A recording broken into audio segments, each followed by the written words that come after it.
Capítulo 20. El mundo que construyeron. El final del progreso, el comienzo de todo lo demás, estado general, año 12,713,000 tiempo transcurrido desde capítulo 19. 300 años, parte I. La herencia de Nara Chispa, año 12,705, lo que dejó Nara Chispa había muerto en el año 12,589, a los 95 años, en el mismo puerto de Portovelas donde de niña observaba los rayos desde su ventana.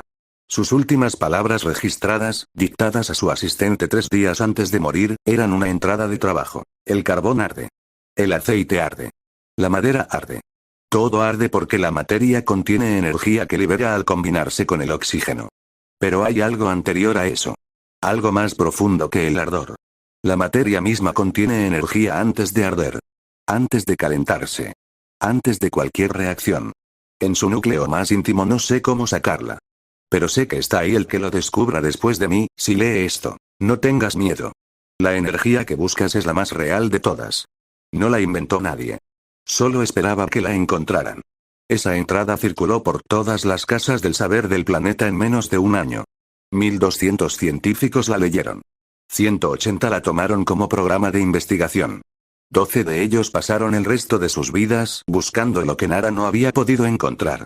Uno de ellos lo encontró. La piedra que calentaba sola, año 12,718, el enano Brook Mineral Oscuro llevaba 40 años trabajando en los niveles más profundos de Karak Profundo como analista de minerales.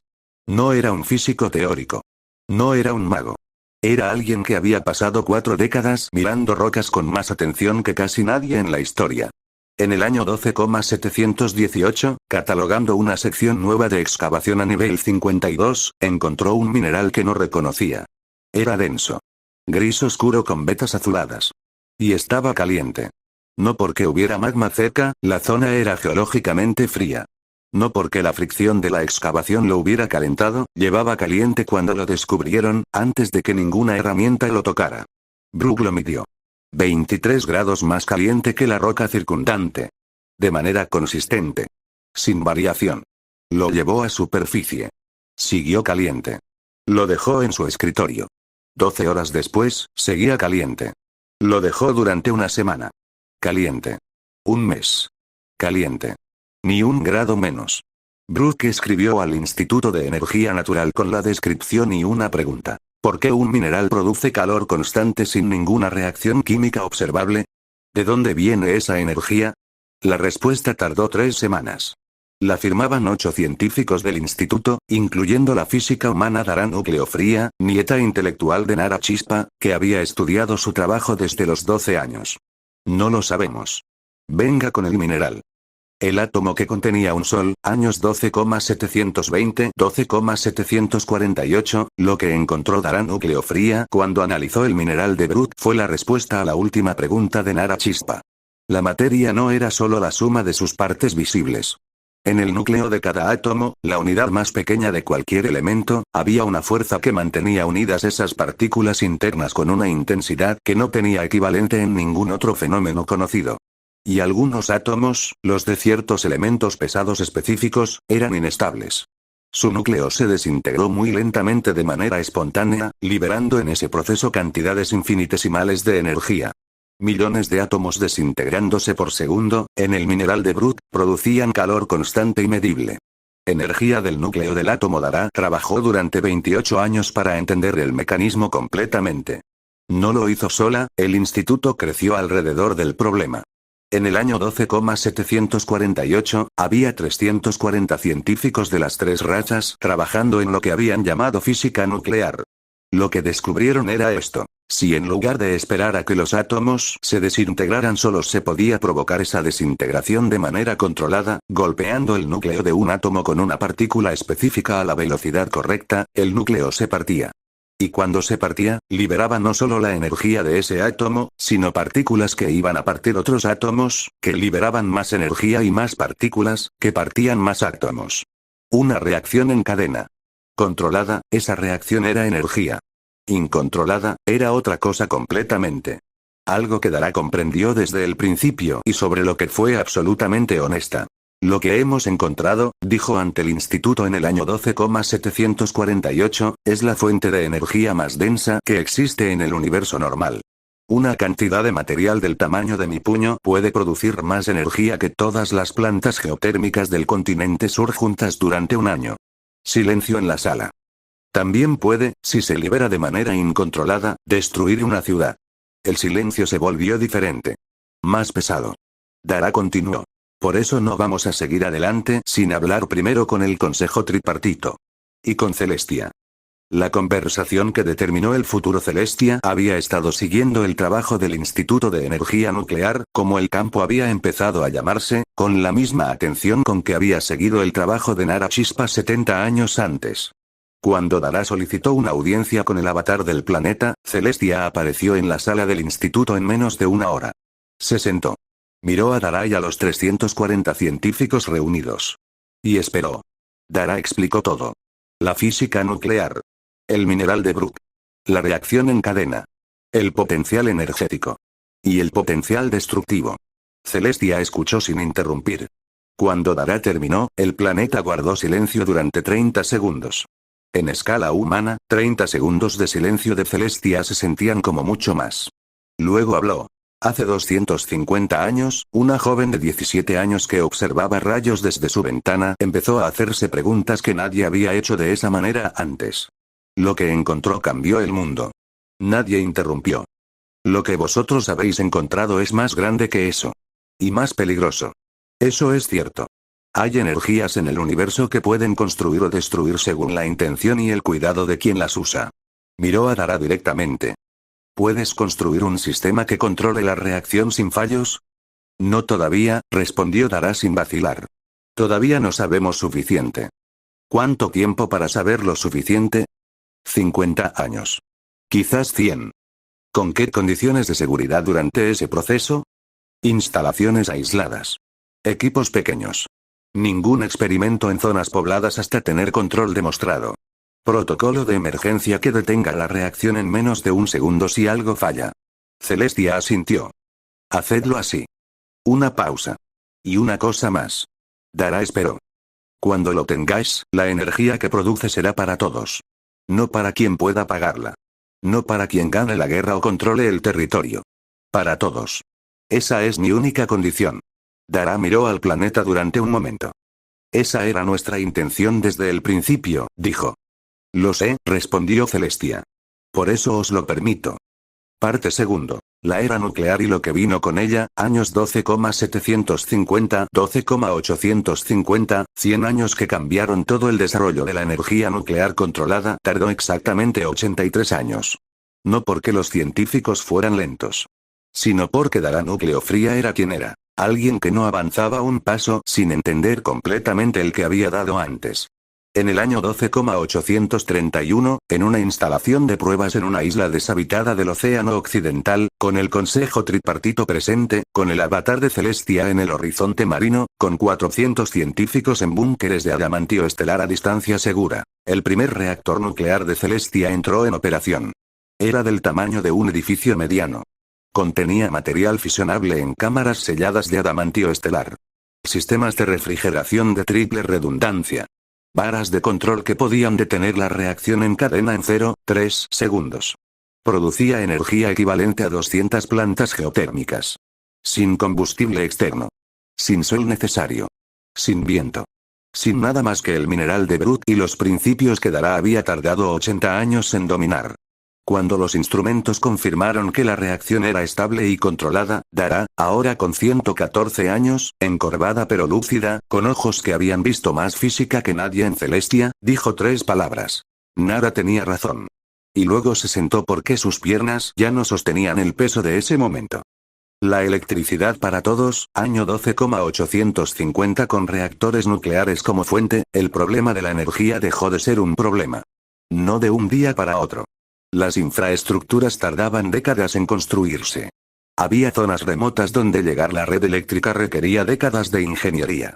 Había comunidades que resistían por razones culturales.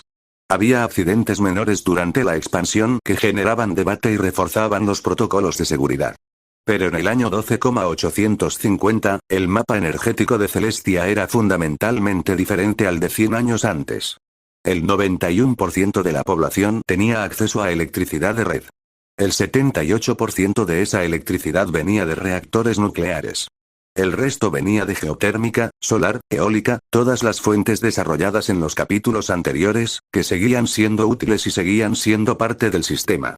El precio de la energía cayó hasta un punto que los economistas de la Heteron llamaron funcionalmente gratuita para uso doméstico básico. La fracción del salario medio que una familia gastaba en energía para iluminación, cocina y calefacción cayó al 0,8%. Cuando la energía dejó de ser un bien escaso, algo más cambió. Cosas que antes eran imposibles de producir en volumen suficiente, porque producirlas consumía demasiada energía, se volvieron ordinarias. Agua purificada. Calefacción en climas fríos. Refrigeración en climas cálidos. Iluminación completa de espacios interiores.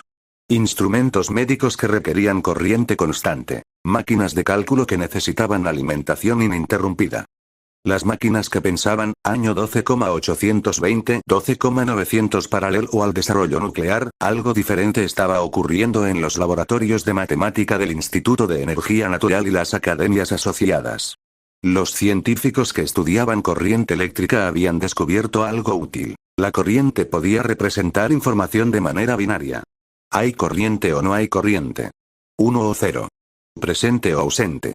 Y si 1 y 0 podían representar cualquier número podía representar cualquier cálculo. La teoría era de un matemático élfico de 300 años llamado Etael Lógica Viva, quien en el año 12,820 publicó un tratado de 40 páginas titulado simplemente, sobre la posibilidad de construir una máquina que calcule el argumento central. Si se construía un sistema de circuitos eléctricos donde la corriente pudiera tomar decisiones, seguir este camino o aquel, según condiciones, ese sistema podía realizar operaciones matemáticas. Y si podía hacer operaciones matemáticas, podía resolver cualquier problema que fuera reducible a matemática. Lo que tardaron en construirlo fue 20 años. El primer calculador automático funcionó en el año 12,841. Era del tamaño de una habitación entera, consumía tanta electricidad como una calle iluminada, y tardaba 4 minutos en realizar multiplicaciones de números grandes. Un matemático humano promedio hacía lo mismo en 2 minutos. Pero el calculador no se cansaba. No cometía errores de distracción. Podía trabajar sin parar. Y con cada generación de mejora, circuitos más pequeños, más eficientes, mejor organizados, se volvía más rápido y más capaz. En el año 12,860, del tamaño de un escritorio. Cálculos en segundos. En el año 12,880, del tamaño de una caja. Cálculos complejos en fracciones de segundo. En el año 12,900, del tamaño de un libro. Capaz de procesar información suficiente para optimizar las rutas de toda la red de cristal en tiempo real, simultáneamente. Los llamaron computadores. Y una vez que existieron, su presencia cambió todo lo que tocaban. Los ingenieros de naves podían calcular trayectorias que antes requerían equipos de matemáticos durante semanas, en minutos. Los médicos podían analizar síntomas con mayor precisión. Los meteorólogos podían predecir tormentas con días de antelación. Los arquitectos podían diseñar estructuras que serían imposibles de calcular a mano. La mente humana, élfica, enana, que siempre había sido el recurso más valioso de Celestia, se multiplicó. No porque las personas fueran más inteligentes, sino porque tenían herramientas que amplificaban lo que podían hacer con su inteligencia. Parte 3. El mundo moderno, lo que existía en el año 13,000 en el año 13,000, 11.000 años después del despertar de las razas civilizadas de Celestia, el planeta era esto. Las ciudades. Solaris Prime tenía 62 millones de habitantes. Sus edificios más altos llegaban a 400 metros. Sus rutas de cristal eran subterráneas en la zona central, para liberar las calles. Sus puertos marítimos y aéreos procesaban miles de movimientos diarios. Sus hospitales usaban tecnología eléctrica, computadores para diagnóstico, y la combinación de medicina tradicional con terapia eléctrica que había elevado la esperanza de vida humana a 140 años. Carag Magna era la ciudad más grande bajo tierra en el universo conocido. 28 millones de habitantes en una red de túneles y cavernas que se extendían 60 kilómetros de diámetro y 55 niveles de profundidad. Iluminada completamente por electricidad. Con rutas de cristal internas a 200 km por hora. Con reactores nucleares propios que la hacían energéticamente autosuficiente. Silva Eterna tenía 18 millones de habitantes distribuidos entre el suelo y 80 metros de dosel arbóreo. Sus árboles más altos sostenían plataformas habitacionales de 20 pisos. Sus sistemas de comunicación combinaban las torres de voz mágicas con telégrafos eléctricos de última generación, produciendo la red de comunicación más rápida del planeta. Fortuna base en la Luna de los Dragones. 1.200.000 habitantes permanentes. La primera ciudad extraplanetaria verdaderamente autosuficiente, con reactores nucleares propios, producción de alimentos en cámaras hidropónicas, y reciclaje de agua al 97%. Renatus base. 480,000 habitantes. Principal centro de investigación espacial del sistema. La salud. La esperanza de vida, que en el año del despertar de las razas era la que cualquier biología determinaba, había crecido de manera sostenida durante 11.000 años de progreso médico. Pero los últimos 200 años habían sido los más transformadores. La combinación de 3 factores, terapia eléctrica, computadores para diagnóstico, y un conocimiento profundo de la biología de cada raza, había producido avances significativos para humanos y enanos. Raza esperanza de vida natural esperanza de vida, año 13,000, humanos 80, 100 años 140, 160 años enanos 300, 400 años 480, 540 años elfos 500, 5,000 años sin cambio apreciable dragones virtualmente ilimitada sin cambio los elfos representaban un caso especial que la medicina no había podido modificar significativamente. Su longevidad estaba vinculada a la magia de manera tan profunda que la tecnología eléctrica era irrelevante para ella. Un elfo vivía lo que su naturaleza mágica determinaba, y esa naturaleza era enormemente variable. La mayoría alcanzaba entre 500 y 1000 años. Pero algunos, los de mayor afinidad mágica y constitución más robusta, podían llegar a 3, 4, incluso 5000 años de vida útil. Esos individuos eran extraordinariamente raros. Y en el año 13,000, el más anciano de ellos tenía 3,847 años. Su nombre era Faelor el Sabio, el mismo Faelor que había desarrollado la teoría de los 3 flujos en los primeros siglos de la civilización élfica, el mismo que había hablado ante el Consejo Tripartito en el año 10,750 cuando Celestia transformó Fortuna, el mismo que con 950 años había dicho el mundo es consciente y había tenido razón. Faelor ya no salía de Silva Eterna. Llevaba 400 años retirado de los consejos y los debates. No porque hubiera perdido claridad mental, al contrario, era más lúcido que nunca, sino porque había tomado una decisión consciente en algún momento de su tercer milenio de vida. El tiempo que me queda lo dedico a lo único que ningún otro puede hacer todavía. Lo que hacía Faelor en su retiro era crear hechizos. No hechizos útiles. No hechizos de combate ni de curación ni de construcción. Hechizos que solo eran posibles después de casi 4000 años de acumulación de experiencia mágica. Hechizos que surgían de comprensiones sobre la naturaleza de la magia que ningún ser más joven podía tener todavía porque aún no había vivido suficiente para verlas. Los llamaba sus hechizos de vejez. No lo decía con ironía. Lo decía con orgullo. Había creado 32 en los últimos 400 años. Cada uno era reconocido automáticamente como acusación mágica por la asociación arcana sin necesidad de panel ni de juicio. La regla existía específicamente para él. Cuando Faelor presentaba un hechizo nuevo, se registraba. Sin debate. Celestia lo observaba de vez en cuando con la misma mezcla de asombro y afecto con que observaba el árbol divino de Rou creciendo en el Valle de las Tres Lunas. Eres la memoria viva de este mundo, pensaba el planeta. Tú recuerdas lo que nadie más puede recordar porque nadie más estuvo ahí. No era inmortalidad para la mayoría. Era tiempo. Tiempo que permitía que una mente humana de 140 años tuviera experiencia acumulada que antes hubiera requerido 2 generaciones. La educación. Las escuelas públicas del año 12,371 habían evolucionado en 600 años hasta convertirse en el sistema educativo más complejo de la historia de Celestia.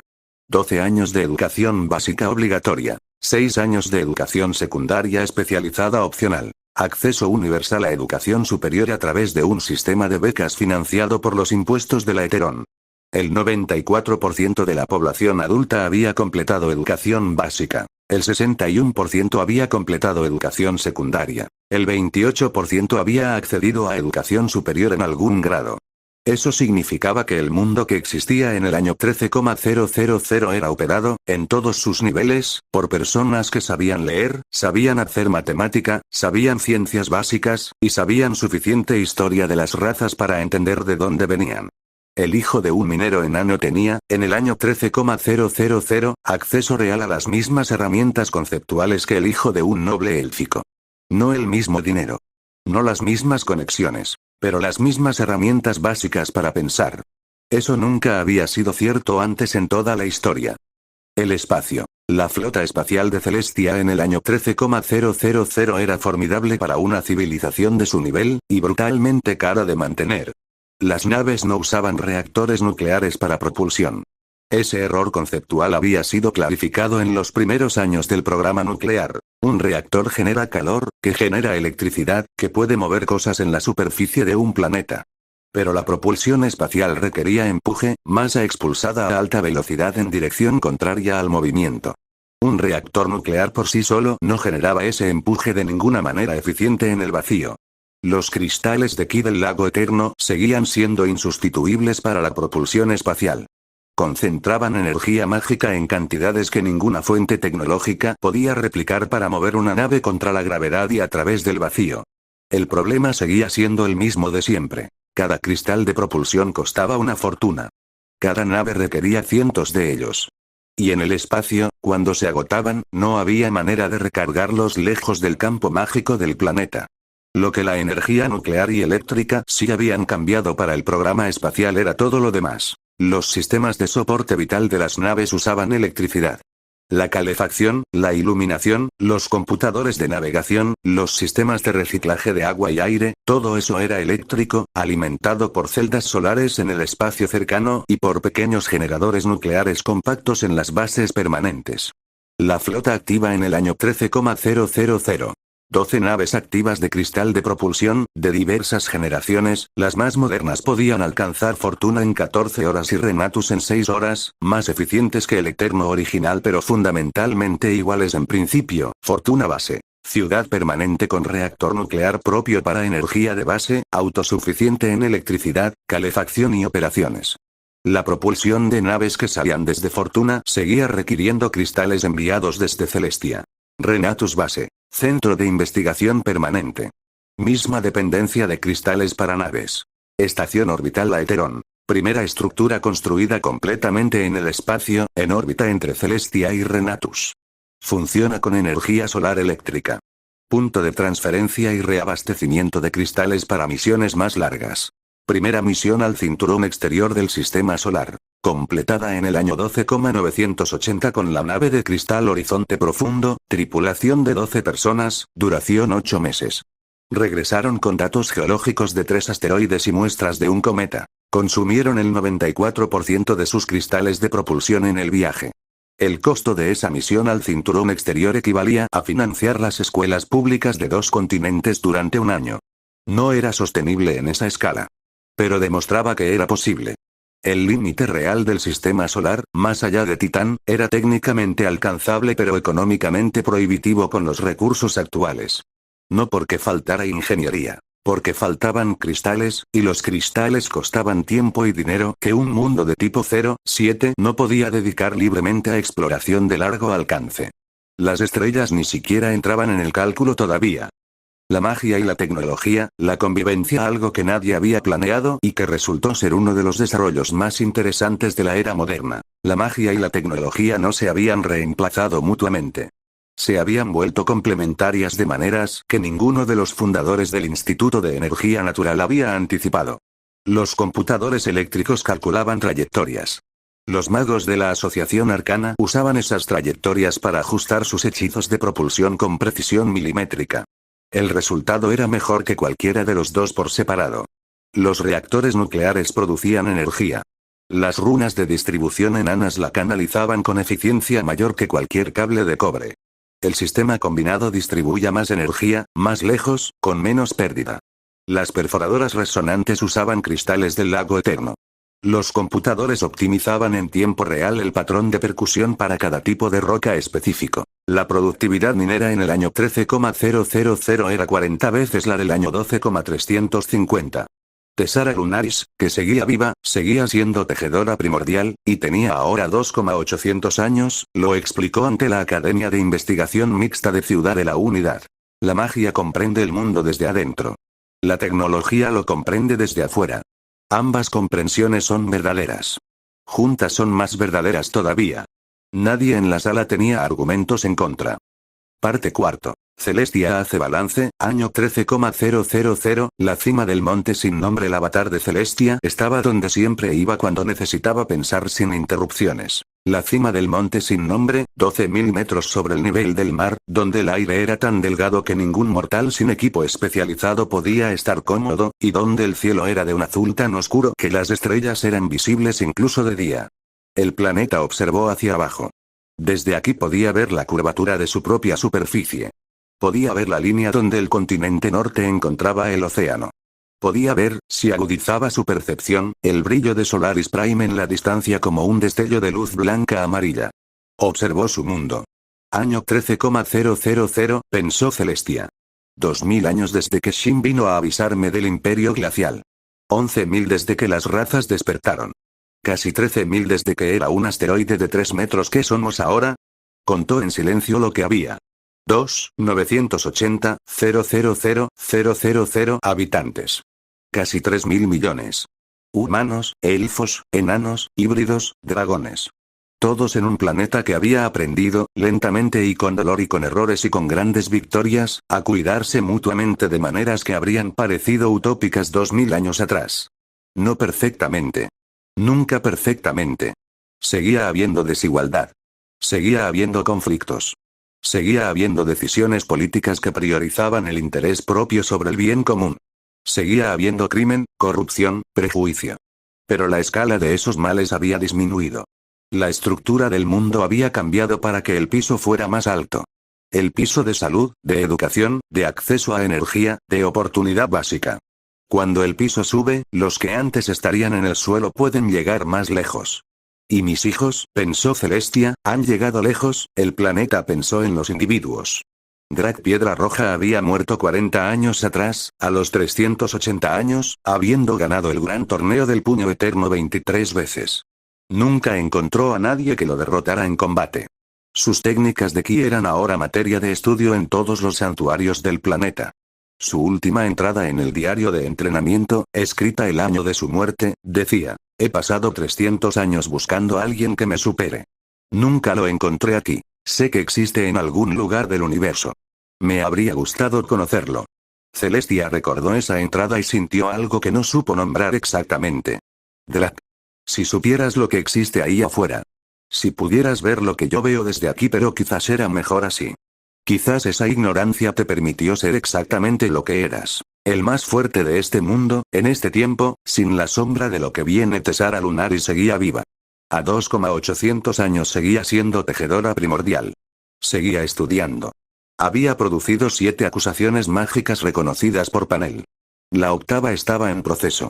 Celestia la observó algunas noches trabajando en la cima de la gran aguja del firmamento, su figura pequeña contra el cielo estrellado, rodeada de luz mágica y pantallas de computador simultáneamente. Tessara, pensó el planeta. Tú y yo somos los únicos que sabemos lo que se siente ver pasar milenios enteros. Que saben que el tiempo es diferente cuando tienes suficiente de él, pero incluso tú, con 2,800 años, eres joven comparada con Faelor. Y Faelor, con 3,847 años, es joven comparado conmigo. Yo llevo 500 millones de años existiendo.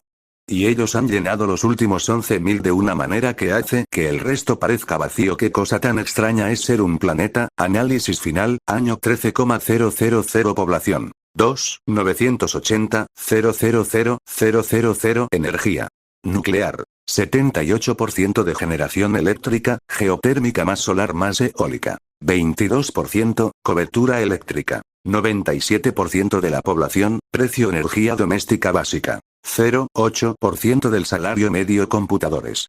840,000 unidades activas en todo el planeta, aplicaciones. Navegación espacial, diagnóstico médico, gestión industrial, investigación científica, comunicaciones. Primera red de computadores interconectados, Computared. Operativa desde año 12,970 espacio. Flota. 12 naves de cristal activas de diversas generaciones, propulsión. Cristales de ki del lago eterno, insustituibles, muy caros, energía de bases. Reactores nucleares y eléctrica solar, no para propulsión, sí para infraestructura, fortuna base. 1.200.000 habitantes. Autosuficiente en energía eléctrica. Dependiente de suministros de cristales para naves. Renatus base. 480,000 habitantes. Centro de investigación. Estación orbital Aeteron. Operativa con energía solar eléctrica, cinturón exterior del sistema. Alcanzado, una misión, año 12,980. Costo prohibitivo en cristales. Nivel civilizacional. Tipo 0, 7, sistema solar explorable en principio, pero económicamente fuera del alcance regular sociedad. Esperanza de vida humana. 140, 160 años, educación básica completada. 94% de la población adulta, código laboral universal. Revisado y ampliado 3 veces desde su aprobación original, Gran Torneo del Puño Eterno. 1,384 a edición celebrada en año 13,000 Poder de Celestia, año 13,000. Avatar. 3.200.000 proyección. En escala Dragon Ball, supera a Freezer en forma final, 530,000. Todavía muy por debajo de los dioses de la destrucción. El crecimiento poblacional, educativo y tecnológico ha multiplicado la energía civilizacional que Celestia absorbe. Posición en línea temporal. Imperio glacial. Los instrumentos de Renatus Base han detectado en el año 12,990 señales de actividad de naves a distancias de decenas de años luz. Nada en dirección directa al sistema. Todavía. Saiyajin. Han desarrollado tecnología espacial básica. Sus naves pueden viajar entre sistemas estelares cercanos. Todavía no están en la órbita de influencia del Imperio glacial. Todavía. El canon comenzará a hacerse relevante en capítulo 25. Parte V. Lo que quedaba, y lo que venía, la única frontera que no habían cruzado Celestia bajó lentamente del monte sin nombre mientras el sol se ponía sobre el océano occidental, tiñendo todo de naranja y púrpura. Hemos llegado lejos, pensó el planeta. Muy lejos, pero hay una cosa que no hemos resuelto: seguimos siendo prisioneros de la distancia. Y del costo. El sistema solar era alcanzable en principio. La misión al cinturón exterior lo había demostrado. Pero el precio de esa demostración, el equivalente a las escuelas públicas de 2 continentes durante un año, gastado en cristales de propulsión para una sola nave durante 8 meses, dejaba claro dónde estaba el límite real. No era un límite de ingeniería. Era un límite de economía. Eran una civilización de tipo 0, 7.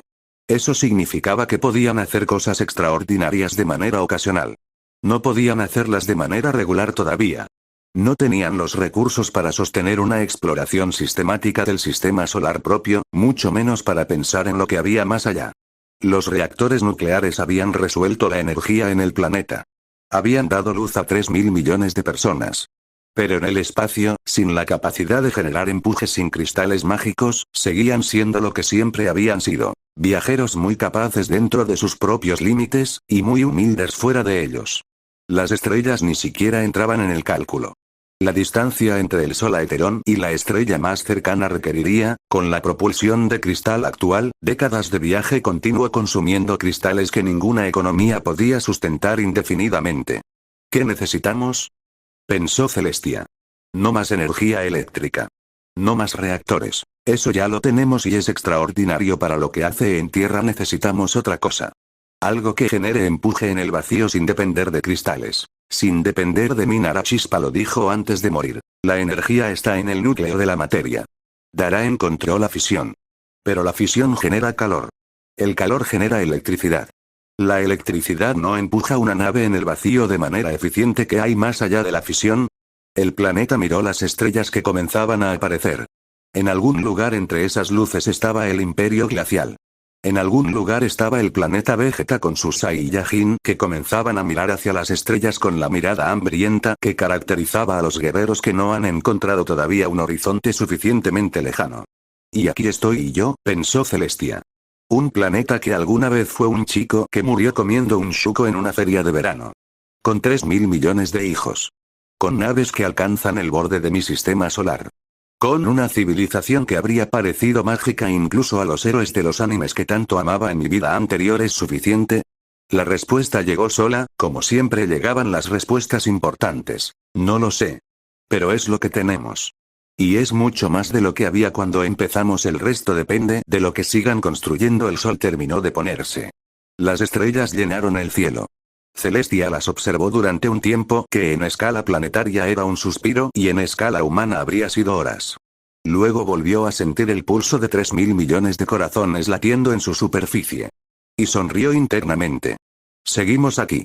Seguimos creciendo. El universo tendrá que esperar un poco más. Fin del capítulo 20. Fin del arco de la gran modernización. Capítulos 17, 18, 19 y 20. Resumen del capítulo 20. Tiempo. Año 12,700. Año 13,000. 300 años. La energía nuclear. Brook mineral oscuro. Año 12,718. Minero enano encuentra mineral que produce calor solo, sin reacción química. Entrega al Instituto de Energía Natural. Dará núcleo fría. Años 12,720. 12,748. Física humana, nieta intelectual de Nara Chispa. 28 años de investigación. Descubre física nuclear. Átomos inestables se desintegran liberando energía. Reacción en cadena controlable. Celestia aprueba el desarrollo bajo condición. La energía producida será para todos. Primer reactor nuclear, año 12,831. Isla deshabitada, Océano Occidental. Funciona. Equivale a 200 plantas geotérmicas. Sin combustible externo. Los computadores. Etael lógica viva, año 12,820. Matemático élfico. Propone máquina que calcula usando corriente eléctrica binaria. Primer calculador automático. Año 12,841. Tamaño de habitación. Año 12,900. Tamaño de un libro. Procesa en tiempo real. Computared, red de computadores interconectados. Operativa desde año 12,970. El mundo en año 13,000. Población. 2,98 mil millones. Energía eléctrica. 97% de cobertura. Nuclear. 78% de generación. Esperanza de vida humana. 140, 160 años. Educación básica completada. 94% de adultos. Flota espacial. 24 naves. 6 nucleares de cuarta generación. Fortuna base. 1, 200, 000 habitantes autosuficientes, cinturón exterior del sistema solar. Explorado, magia y tecnología. Complementarias, no rivales. La brecha que permanece. Las estrellas más cercanas están a 4.000 años de viaje con propulsión actual. El imperio glacial es detectable como señales lejanas desde Renatus base. Los Saiyajin tienen tecnología espacial básica pero no están en órbita de influencia aún. Poder de Celestia, año 13,000. Avatar. 3, 200, 000, supera a Freezer forma final en escala de Dragon Ball, todavía muy por debajo de Dioses de la Destrucción. Cierre del arco. La gran modernización, capítulos 17, 20, termina con Celestia teniendo una civilización verdaderamente moderna. Electricidad universal, energía nuclear para Tierra, computadores, flota de cristal capaz de alcanzar el borde interior del sistema solar con costos muy altos, salud avanzada, educación universal. Son una civilización tipo 0,7. Dominan su planeta, tienen bases extraplanetarias permanentes, han alcanzado el cinturón exterior una vez. Pero la exploración sistemática del sistema solar completo sigue fuera de su alcance económico regular, y las estrellas son imposibles con la tecnología actual. Las naves siguen siendo de cristal, la propulsión mágica es insustituible. Los reactores nucleares alimentan las bases y el planeta, no las naves. Los seres más longevos en el año 13,000. Faelor el sabio, élfico. 3,847 años. El ser mortal más anciano de Celestia. Retirado en Silva Eterna, creando hechizos de vejez. Tesara lunaris, élfica. 2,800 años. Tejedora primordial activa. Volcara, dragona. 10 más millones de años. Representante dragón en el consejo. Lo que viene, capítulo 21. El imperio glacial es detectable desde Renatus base como señales de fondo lejanas. Shin reaparece después de 2000 años de silencio con información más concreta. Y la pregunta de propulsión que Celestia dejó sin respuesta al final de este capítulo comenzará a tener consecuencias en los próximos. Gracias por ver y espero que les haya gustado. Esto lo hago por mero pasatiempo y para esas personas que les gusta esta clase de historia.